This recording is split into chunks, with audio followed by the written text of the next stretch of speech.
One of the things that you may do if you listen to podcasts often, if you read a bunch of business books or even books about programming, you may think that you have a lot of work to do.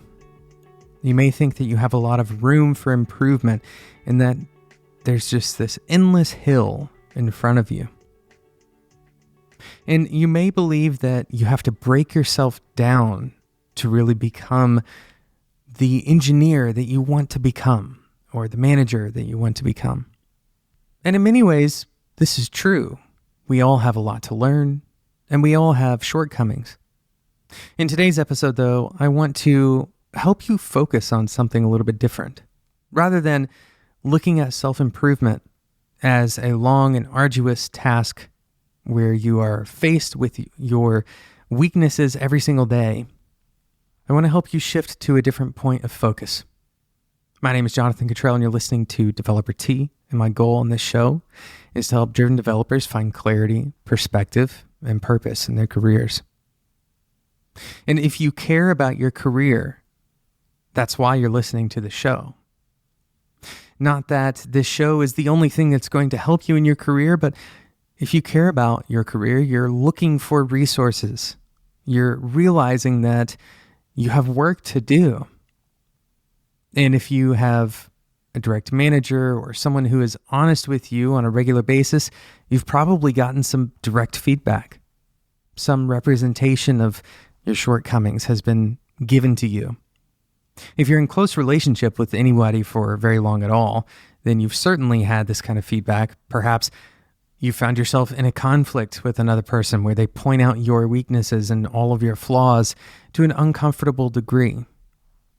And while it's true that all of us have these weaknesses and shortcomings, what's also true is that if we focus only on our shortcomings and weaknesses, we'll likely miss out on major opportunities.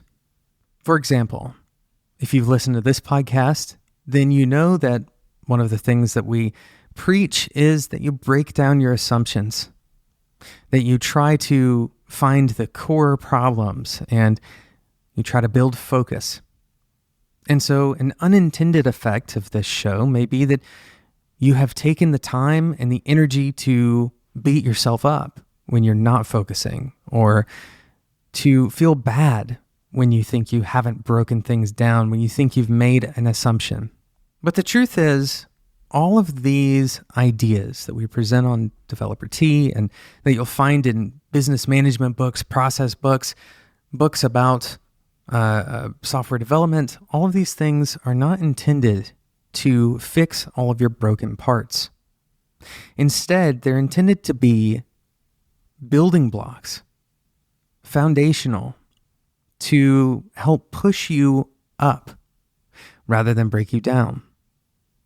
This kind of different way of thinking about your skill set requires a fundamental shift in focus away from your weaknesses and towards your strengths. We're going to take a step away and talk about today's sponsor, GitPrime, and then we're going to come back and discuss a way that you can focus on your strengths without totally sabotaging your job. Today's episode is sponsored by GitPrime. Have you ever noticed that some of the best engineering managers are also the best at debugging problems? And it's not just code, it's also interpersonal issues. They view their teams as complex systems with inputs and outputs, and they approach problems with curiosity and a relentless pursuit of the root cause. Our sponsor, GitPrime, has published a book. It's a free book called 20 Patterns to Watch For in Engineering Teams. It's based on data from thousands of enterprise engineering teams. In it, they dig into various work patterns and team dynamics that we can all relate to, with prescriptive ways to identify and improve how we build software together. It's an excellent field guide to help debug your development with data. Go to getprime.com/20patterns. That's 20 patterns to download the book, and you'll get a printed copy mailed to you for free. It's a totally free book about making your team better. Go and check it out. Getprime.com/20patterns. That's the number 20 patterns, all one word. Thanks again to GitPrime for sponsoring today's episode of Developer T. Hopefully, this isn't the first time that you have been encouraged to focus on your strengths. If you think about it, it makes sense to focus on your strengths rather than your weaknesses. If you focus on everything that you are weak at, it will take a very large jump to go from weak to strong. So if you're placing bets on yourself about what you're going to become great at, what you will excel at, then the bet is probably going to be placed on something that you're already pretty good at. And so if you invest your time into something that you're already good at, then you are more likely to become great at that thing than if you invest your time into something that you're not very good at. Now, there's an obvious tension here, and it's one that is difficult to parse out. If you hear this episode and you just take away the message that you need to, stop focusing on your weaknesses and only focus on your strengths, well, it's very possible that you'll lose your job. And the reason for that is some of the tasks, some of the skills that we have as requirements in our jobs don't necessarily line up with the things that we're great at. Now, in a perfect world, we would all find jobs that only ask us to do things that we are excelling at and then never ask us to do the things that we're not very good at.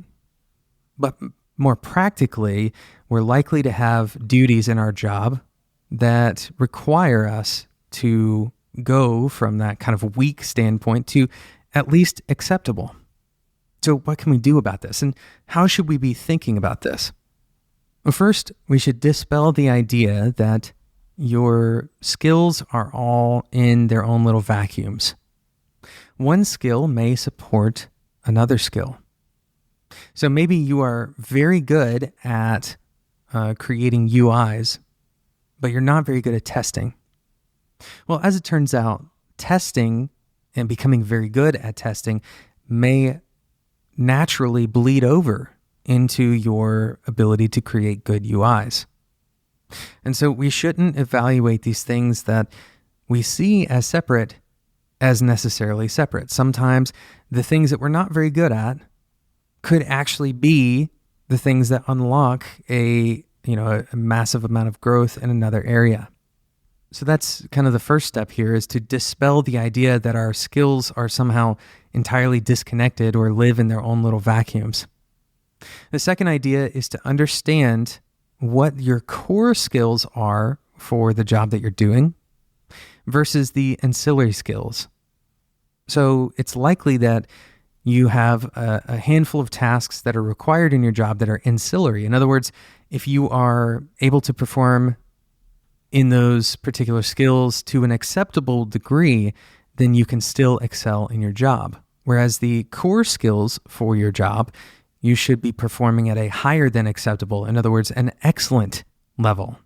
Of course, when we say should, we mean if you want to continue progressing and doing as good of a job in that role as you can, and that is kind of the whole idea behind driven developers for this show, then those core skills are the things that you should be good at and becoming great at. Now, the critical work that you need to do in whatever position you are currently in is understanding what those core skills are and then mapping them against what you are already good at. If you have a major disconnect between those two things, then you have a decision to make. You have to decide that you're going to invest the time necessary to develop that skill, especially if it's a core skill, or you're going to need to think about what you want in your career. Perhaps your skills are not aligning to the job that you have. And more often than not, this mismatch is not the main problem that people face. Instead, the main problem that people face is that they focus heavily on those ancillary skills and they try to make them as good as their core skills. Think about that for a moment. If you become incredibly good at your ancillary skills, then you don't have time to invest in your core skills. You can imagine this as a T shape on a graph. You want your ancillary skills, your supporting skills, to be enough that it's adequate. But then you want your core skills to really kind of go to the extent of expertise.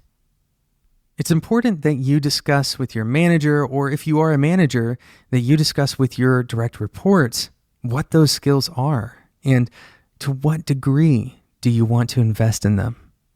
How much of your time and effort should be spent on improving something that is ultimately not your highest leverage of value?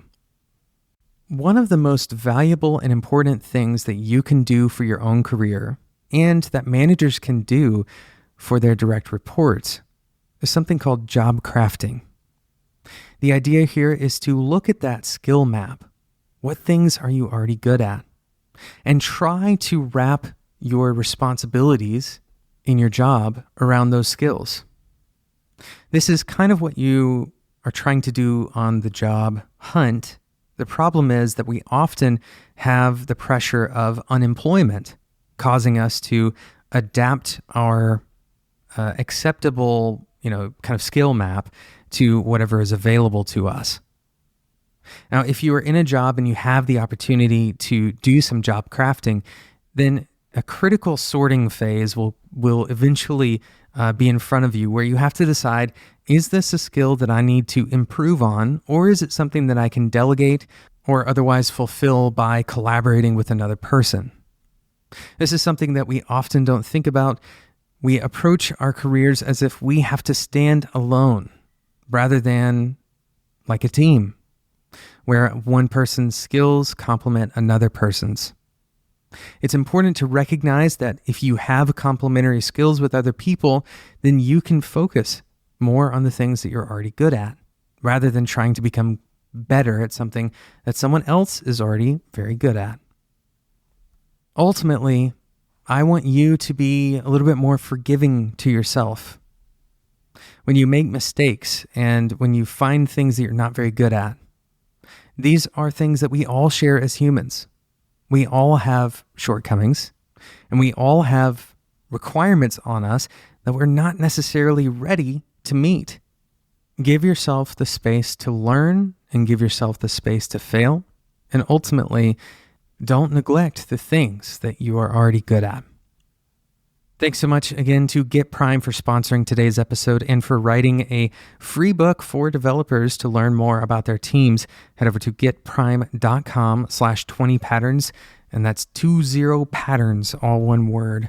Getprime.com/20patterns. Thank you so much for listening to today's episode. If you liked today's episode, then I encourage you to do 3 things. The first one is subscribe to this podcast in whatever podcasting app you are currently listening with.